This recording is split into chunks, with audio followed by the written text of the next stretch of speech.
HIV, viral hepatitis, and herpes viruses. This lecture is written so you can paste it into Speechify and listen while driving. It focuses on comparing the three disease groups and remembering the important numbers. Introduction. Today we are comparing three major viral disease groups that are important in dental hygiene. These are HIV and AIDS, viral hepatitis, and herpes viruses. These diseases may seem similar because they can all be transmitted through body fluids, they may affect dental treatment, and they all require standard precautions. However, they attack different parts of the body. HIV mainly attacks the immune system. Hepatitis mainly attacks the liver. Herpes viruses mainly affect the skin, mucous membranes, and nerves. Use this memory trick. HIV means the immune system becomes weak. Hepatitis hits the liver. Herpes hides in the nerves and returns later. Question: what are the main targets of HIV, hepatitis, and herpes? Answer: HIV targets the immune system, hepatitis targets the liver, and herpes affects the nerves, skin, and mucous membranes. Section 1. HIV and AIDS. HIV stands for Human Immunodeficiency Virus. HIV is an RNA retrovirus that mainly attacks CD4 T cells. CD4 T cells help organize and control the immune response. You can think of CD4 cells as the generals of the immune system. When HIV destroys the generals, the rest of the immune system becomes less organized and less able to fight infections. HIV enters a CD4 cell by attaching to the CD4 receptor and a coreceptor, such as CCR5 or CXCR4. After HIV enters the cell, reverse transcriptase changes the viral RNA into DNA. The viral DNA then becomes part of the patient's own cellular DNA. The infected cell produces more HIV particles. Over time, more CD4 cells are destroyed, causing immune depletion and increasing the risk of opportunistic infections and cancers. HIV/AIDS Essential Knowledge for Dental Hygienists. PDF. Question: what type of cell does HIV mainly attack? Answer: HIV mainly attacks CD4 T cells. Question: what does reverse transcriptase do?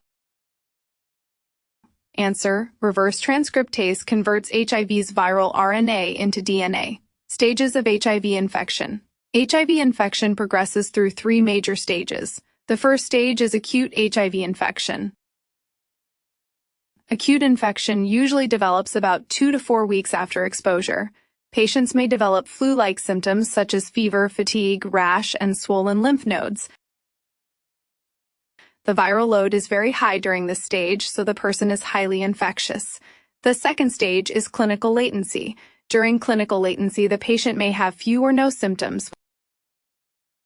Without treatment, this stage may last approximately 8 to 10 years or longer.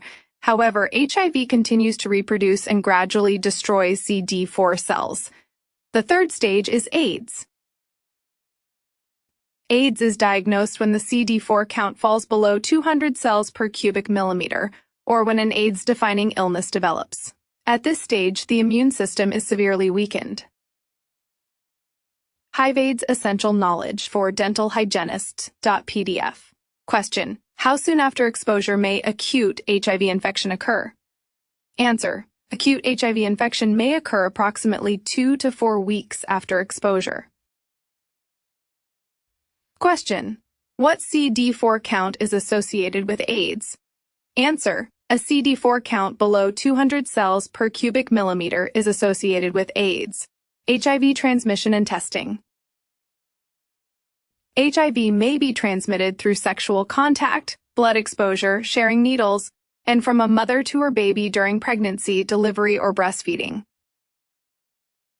HIV is not normally transmitted through casual contact, hugging, sharing utensils, toilet seats, or ordinary saliva exposure. Modern HIV tests may detect infection within a window period of approximately 10 to 33 days. Older testing methods may require up to 3 months. Rapid tests may provide results in approximately 20 to 30 minutes. Nucleic acid testing detects viral RNA and can be useful during early infection. CD4 testing is used to measure immune function, but it is not used by itself to diagnose HIV. HIVAID's Essential Knowledge for Dental Hygienists.pdf. Question: what test can detect HIV RNA during early infection? Answer: a nucleic acid test, also called a NAT, can detect HIV RNA. Question: is a CD4 count used to diagnose HIV? Answer: no. A CD4 count monitors immune function and disease progression. Oral manifestations of HIV. Oral conditions may be early signs of HIV-related immune suppression. The most common oral manifestation is candidiasis. Pseudomembranous candidiasis appears as removable white plaques. Erythematous candidiasis appears as red areas, often on the tongue or palate. Angular cheilitis appears as cracks or fissures at the corners of the mouth.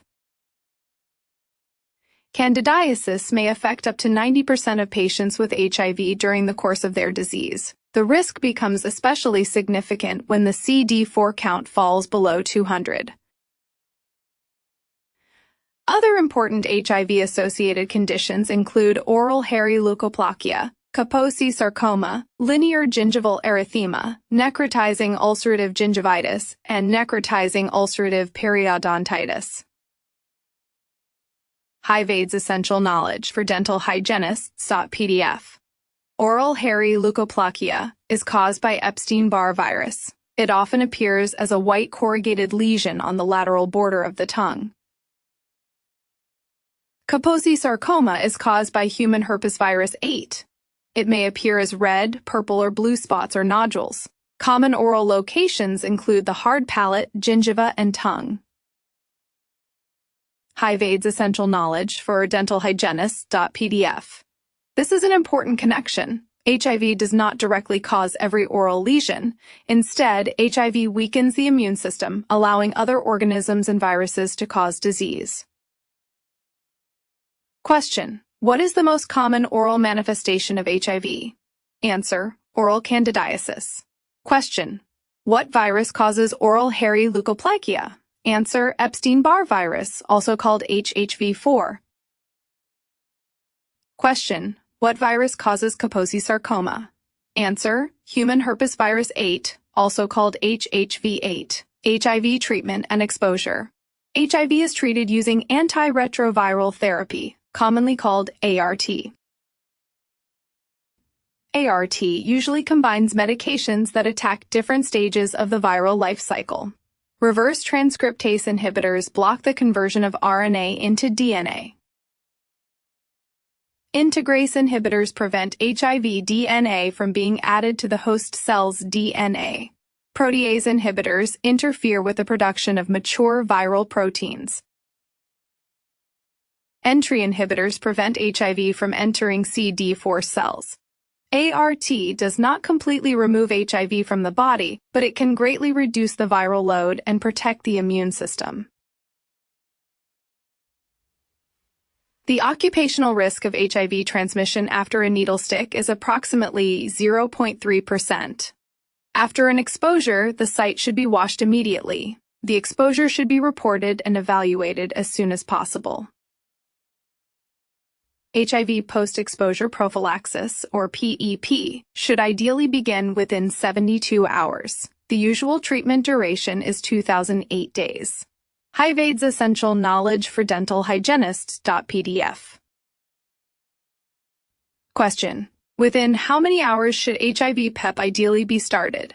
Answer: HIV PEP should ideally be started within 72 hours. Question: how long is the usual HIV PEP regimen? Answer: the usual regimen lasts 2008 days. Section 2. Viral hepatitis. Hepatitis means inflammation of the liver. The 5 major hepatitis viruses are hepatitis A, B, C, D, and E. They all affect the liver, but their transmission routes, risks, vaccines, and long-term effects are different. The easiest way to separate them is this. Hepatitis A and E are mainly spread through the fecal-oral route. Hepatitis B, C, and D are mainly associated with blood exposure. Memory trick: A and E are associated with what you eat. B, C, and D are associated with blood. Question: which hepatitis viruses are mainly spread through the fecal-oral route? Answer: hepatitis A and hepatitis E. Question: which hepatitis viruses are mainly associated with blood exposure? Answer: hepatitis B, C, and D. Hepatitis A. Hepatitis A is an RNA virus. It is mainly transmitted through contaminated food, water, or fecal-oral contact. Its incubation period is approximately 15 to 50 days. The mortality rate is less than 1%. The chronic infection rate is 0% because hepatitis A does not become chronic. A vaccine is available. The hepatitis A vaccine generally requires 2 doses. Occupational transmission in dentistry is considered very low. Good hand hygiene is one of the most important prevention methods. Viral hepatitis: what every dental hygienist should know. PDF. Question: does hepatitis A become chronic? Answer: no. The chronic infection rate for hepatitis A is 0%. Question: what is the incubation period for hepatitis A? Answer: approximately 15 to 50 days. Hepatitis B. Hepatitis B is especially important for dental professionals. It is a DNA virus. It is considered the greatest occupational hepatitis risk in dentistry because it is highly infectious and can survive in the environment. Hepatitis B may be approximately 100 times more infectious than HIV. It may survive on surfaces for 7 or more days. As little as 0.0001 milliliters of infected blood may be enough for transmission.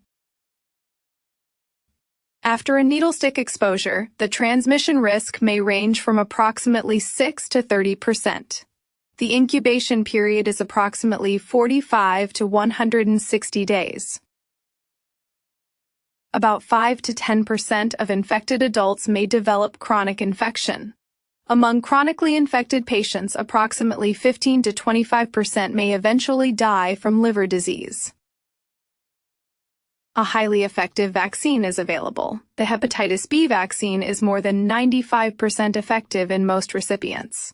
Question: which virus is the greatest occupational risk for dental professionals? Answer: hepatitis B. Question: what is the needle stick transmission risk for hepatitis B? Answer: approximately 6 to 30%. Question: how much more infectious is hepatitis B than HIV according to the slides? Answer: approximately 100 times more infectious. Hepatitis B vaccination and exposure. The traditional hepatitis B vaccine schedule includes an initial dose, a second dose approximately 1 month later, and a third dose approximately 6 months after the first dose. Antibody testing is performed approximately 1 to 2 months after completing the series. A protective antibody level is generally considered to be an anti-HBs level of at least 10 milli-international units per milliliter. After an exposure, treatment depends on vaccination and immunity status. A vaccinated person with confirmed immunity may not need further treatment. An unvaccinated person may receive hepatitis B immune globulin, called HBIG, and begin the vaccine series. Question: when is antibody testing usually completed after the hepatitis B vaccine series? Answer: approximately 1 to 2 months after completion.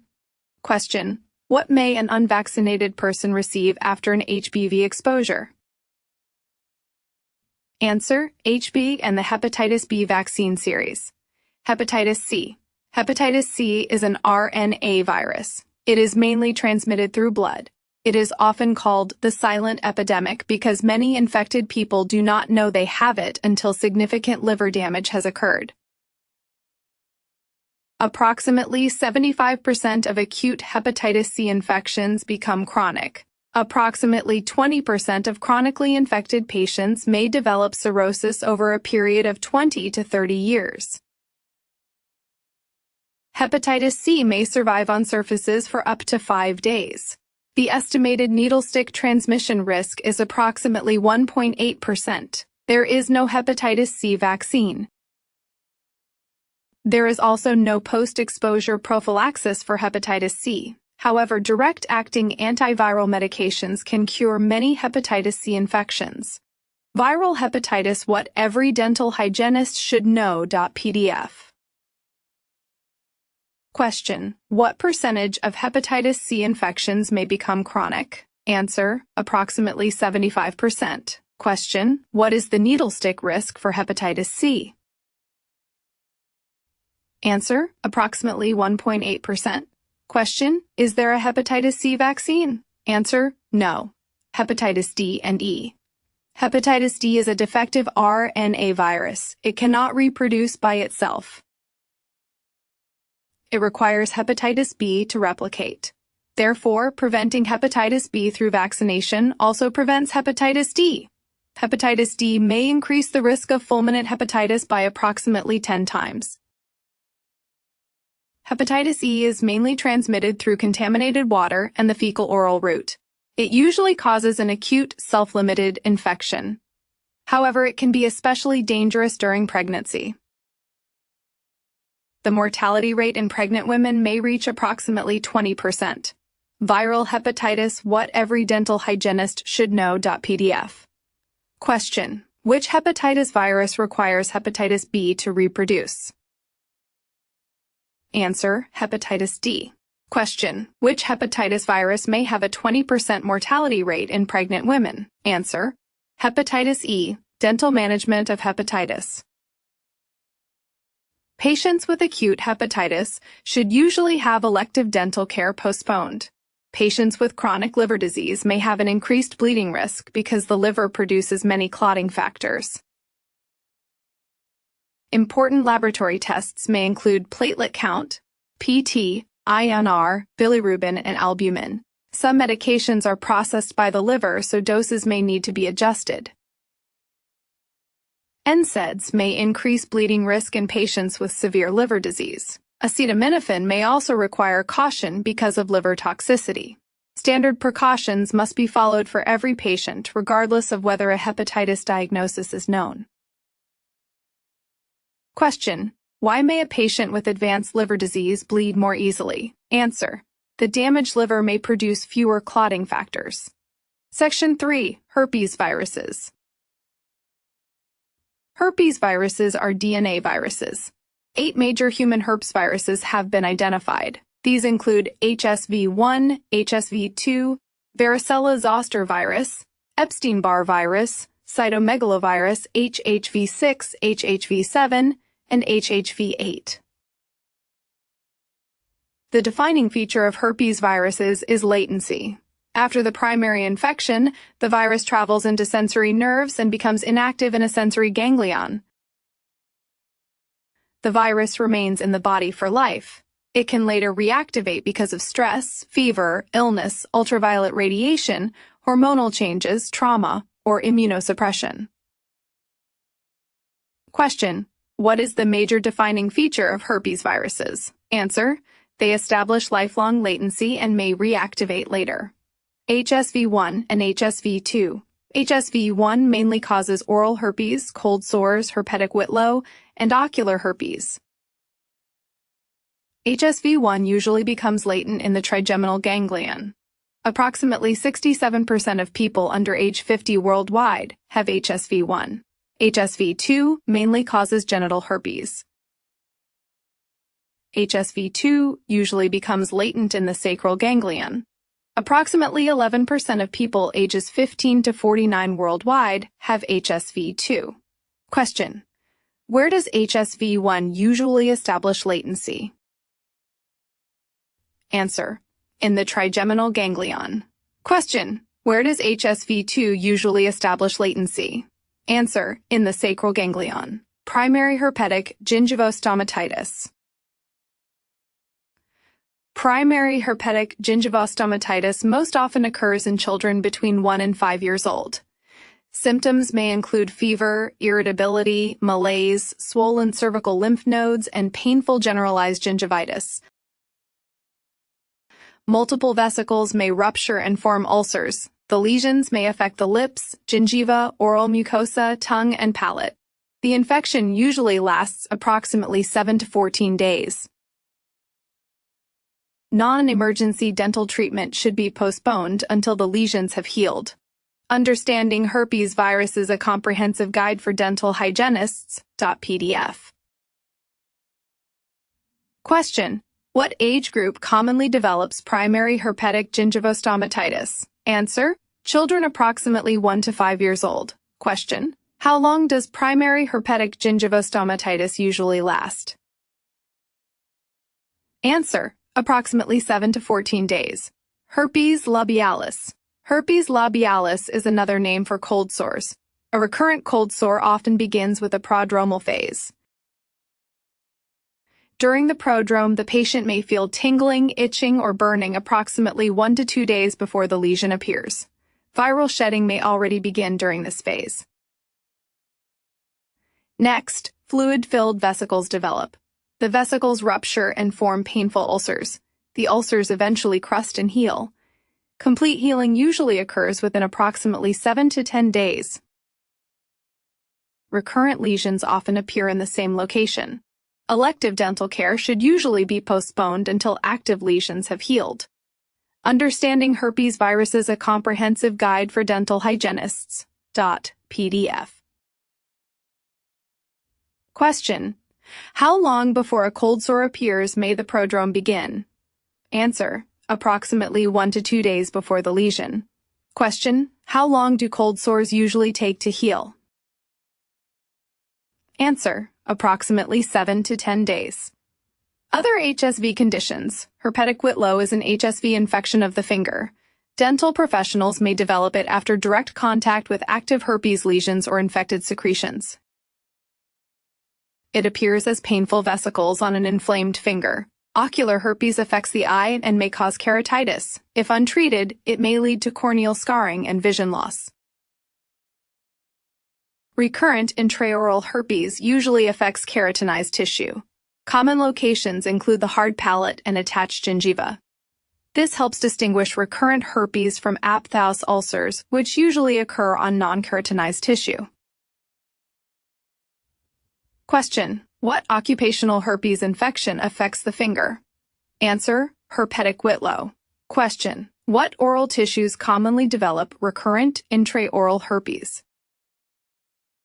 Answer: keratinized tissues, especially the hard palate and attached gingiva. Varicella-Zoster virus. Varicella-Zoster virus is HHV3. The primary infection causes chickenpox. After the primary infection, the virus becomes latent in sensory ganglia. Reactivation later in life causes shingles.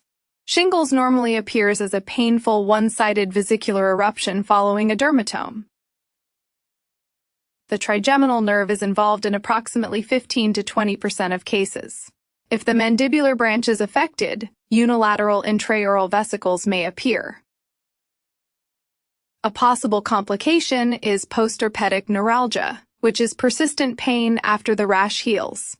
Understanding Herpes Virus is a comprehensive guide for dental hygienists. PDF. Question: what is the primary infection caused by Varicella-Zoster virus? Answer: chickenpox. Question: what does reactivated Varicella-Zoster virus cause? Answer: shingles. Question: what percentage of shingles cases may involve the trigeminal nerve? Answer: approximately 15 to 20%. Other herpes viruses. Epstein-Barr virus is HHV4. It causes infectious mononucleosis and is associated with oral hairy leukoplakia in immunocompromised patients. Cytomegalovirus is HHV5.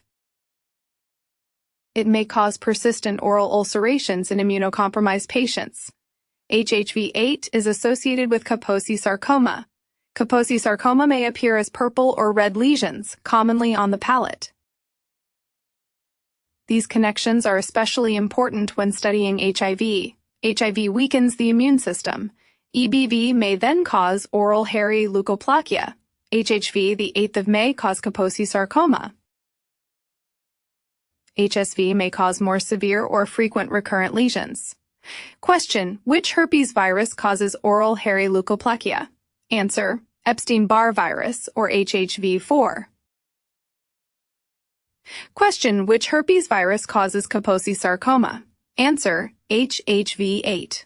Herpes treatment and dental care. Herpes infections may be treated with antiviral medications. Common drugs include acyclovir, valacyclovir, and famciclovir. These medications do not remove herpes from the body. They reduce viral replication, shorten outbreaks, and may prevent frequent recurrences. Dental professionals should examine patients for active lesions. Elective care should usually be deferred during an active outbreak. Patients should be educated about triggers, transmission, and proper hand hygiene. Question: name 3 common medications used to treat herpes infections. Answer: acyclovir, valacyclovir, and famciclovir. Final comparison. Now let us compare the 3 diseases one final time. HIV attacks CD4 cells and weakens the immune system. AIDS is associated with a CD4 count below 200 or an AIDS-defining illness. The estimated HIV needle-stick transmission risk is approximately 0.3%. HIV PEP should begin within 72 hours and continues for 2008 days. Hepatitis attacks the liver. Hepatitis B has the greatest occupational transmission risk. Its needle-stick risk may range from 6 to 30%. Hepatitis C has a needle-stick risk of approximately 1.8%. About 75% of hepatitis C infections become chronic. There are vaccines for hepatitis A and B, but not hepatitis C. Herpes viruses remain latent in the nerves for life. HSV1 mainly causes oral herpes. HSV2 mainly causes genital herpes. Chickenpox and shingles are caused by varicella zoster virus. Epstein-Barr virus causes oral hairy leukoplakia. HHV8 causes Kaposi sarcoma. Final memory questions. Question: which disease attacks CD4 cells? Answer: HIV. Question: which disease group attacks the liver? Answer: viral hepatitis. Question: which virus has the highest needle-stick transmission risk? Answer: hepatitis B. Question: which virus hides in the nerves and later reactivates? Answer: herpes. Question: which infection has a needle-stick risk of approximately 0.3%? Answer: HIV. Question: which infection has a needle-stick risk of approximately 1.8%? Answer: hepatitis C. Question: which infection has a needle-stick risk of approximately 6 to 30%? Answer: hepatitis B. Question: which virus causes oral hairy leukoplakia? Answer: Epstein-Barr virus. Question: which virus causes Kaposi sarcoma? Answer: HHV8. Question: what are the 3 major memory phrases? Answer: HIV weakens the immune system. Hepatitis hits the liver. Herpes hides in the nerves and returns.